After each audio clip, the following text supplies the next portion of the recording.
Para pemirsa Joyoharjo TV dan para pecinta cerita sejarah budaya Jawa, tayangan video kali ini merupakan kelanjutan dari cerita Pagebluk Mayangkara atau wabah lintang kemukus yang ketiga kalinya. Kami akan menyajikan sebuah serial lockdown di Wilwatikta.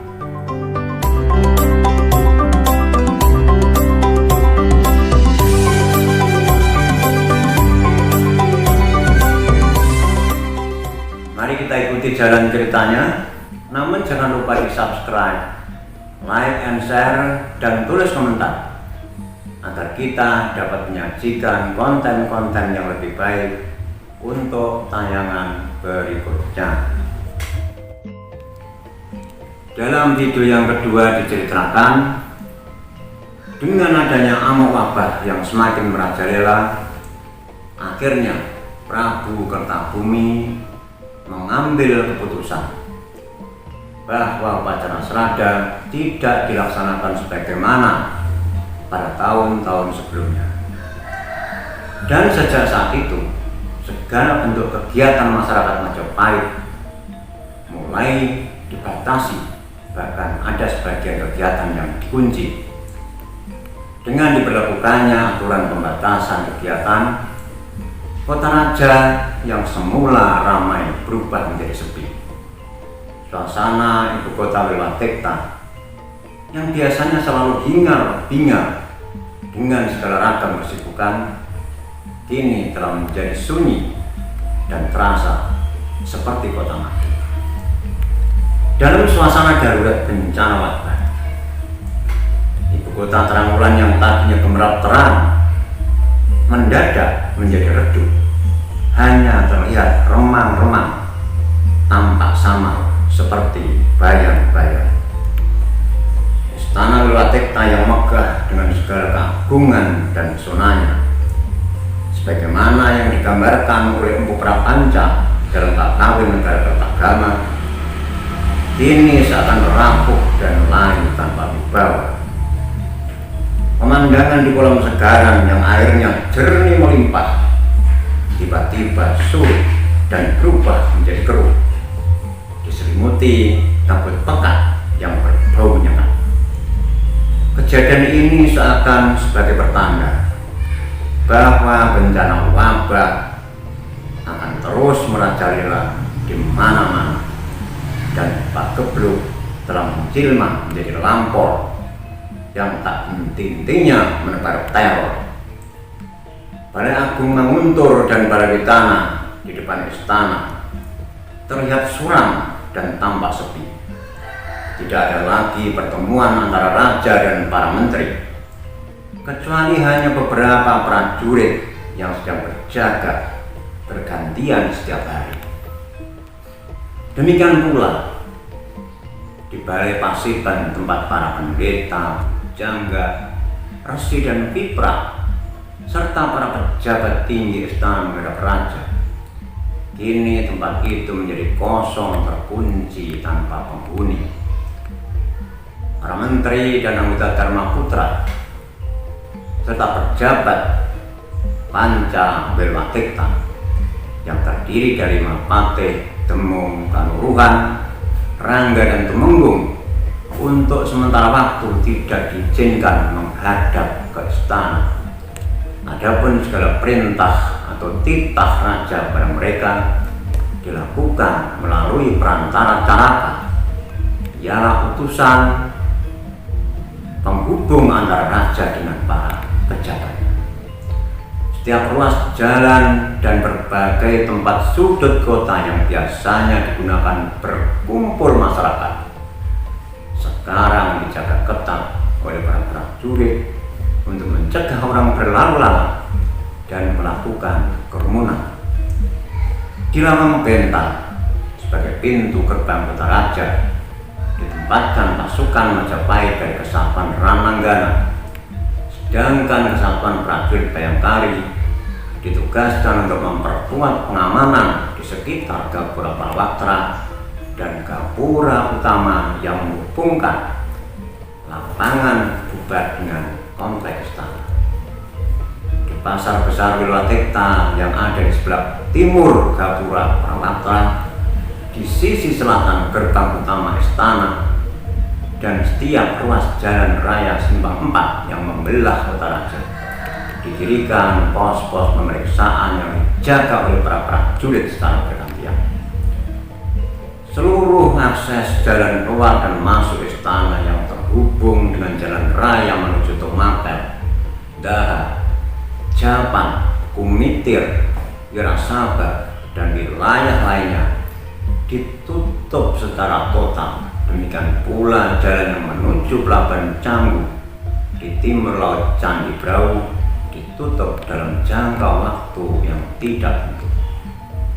Jalur transportasi Sungai Berantas dan Kalimas yang menghubungkan Pelabuhan Canggu dengan Pelabuhan Ujung Galuh dijaga dan diawasi oleh Satuan Prajurit Jalapati. Adapun pasukan Halayuda disebar ke berbagai daerah untuk pengamanan wilayah Swatantra, Kota Praja, Desa, dan Sima. Lemah Caita atau Lemah Tulis di sebelah utara istana yang biasanya ramai dipenuhi oleh kesibukan para pekerja, ini kondisinya seperti mati suri karena nyaris tidak ada lagi kegiatan yang berarti. Lemah Caita atau Lemah Tulis atau disebut juga Gedung Wulan adalah sentra industri dan pusat kerajinan. Di tempat ini banyak diproduksi aneka macam barang perabotan dan perlengkapan seperti perhiasan emas, perak, batu mulia, peralatan dari bahan tembaga, kuningan, perunggu, dan terakota, barang-barang dari pengecoran besi dan baja, patung-patung, dan komponen bahan bangunan untuk konstruksi, percandian maupun untuk perumahan, wahana wisata, wisma penginapan, tempat-tempat keramaian dan sasana hiburan, pasar dan gerai boga atau restoran. Banyak yang kolaps karena sudah jarang pengunjung dan pembeli yang datang. Dengan banyaknya tempat-tempat usaha yang ditutup, pengangguran di Kota Raja terus bertambah semakin parah. Para pekerja seperti undaki, tukang kayu, jalagra, pembahat batu, kundi, pembuat terakota, gerji, penjahit, kemasan sarawedi, perajin emas dan batu mulia, molang, pedagang ternak, empu dan merangi, ahli logam dan pembuat keris, para karyawan dan seniman. Mereka adalah kelompok masyarakat yang paling menderita karena telah kehilangan pekerjaan dan penghasilan. Kondisi seperti ini semakin memperburuk situasi ekonomi Majapahit di tengah pandemi yang dapat memicu terjadinya resesi. Alun-alun Bubat yang biasanya ramai dikunjungi masyarakat, kondisinya juga berubah menjadi sunyi. Namun di ujung barat laut di komplek Candi Brau tampak pemandangan yang miris dan memilukan. Puluhan orang sibuk berlalu lalang mengurus jenazah korban wabah yang datang silih berganti untuk segera mungkin dikremasi. Candi Bajang Ratu yang tidak jauh letaknya dari istana sebagai tempat pendarmaan Prabu Janegara dinyatakan tertutup untuk sementara dari segala bentuk kegiatan ritual dan upacara. Sebagai akibat dari adanya pandemi, negara Majapahit yang pernah mengalami kejayaan dan masa keemasan pada zaman pemerintahan Prabu Hayam Wuruk, kini kondisinya mulai terpuruk seakan tak mampu bangkit lagi dan nyaris ambruk. Pusat-pusat kegiatan ekonomi dan perdagangan seperti Jati Pasar, Tumapel, Pasangguan, Mataun, Wengker, dan lain-lain juga mengalami tekanan resesi yang tak terbendung lagi. Kota-kota pelabuhan yang ada di pesisir utara seperti Ujung Galuh, Gresik, Tambang Putih yang menghubungkan jalur laut dengan wilayah mancanegara seperti Tomasik, Campak, Cina, Mongolia, India, dan lain-lainnya yang tadinya ramai denyut nadinya kini seakan terhenti. Wabah kian hari makin menggila, tak kunjung mereda dan sulit dicegah. Korban terus-menerus berjatuhan dalam jumlah ribuan. Para brahmana dan pendeta yang biasanya dapat melaksanakan upacara fitrahiyatnya, kini upacara itu tidak dapat dilakukan lagi karena kremasi terus-menerus tanpa henti, seperti antrian yang silih berganti. Demikian juga dengan para santri, mereka tidak sempat lagi melakukan prosesi pemakaman sebagaimana layaknya, karena kewalahan mengurus jenazah yang meninggal akibat wabah yang terus menumpuk sedemikian banyaknya. Kuil, vihara, dan candi-candi pendarmaan yang biasanya ramai dikunjungi oleh para peziarah untuk berdoa telah dipasang papan pengumuman bahwa di tempat itu setiap orang dilarang untuk datang. Suara merdu para siswa pujangga yang melantunkan kakawin tidak lagi terdengar di sanggar-sanggar di mana tempat mereka belajar. Keadaan yang sama juga terjadi di surau dan langgar-langgar tempat para santri mengaji. Semuanya tampak sepi, tidak lagi terdengar kumandang ayat-ayat suci.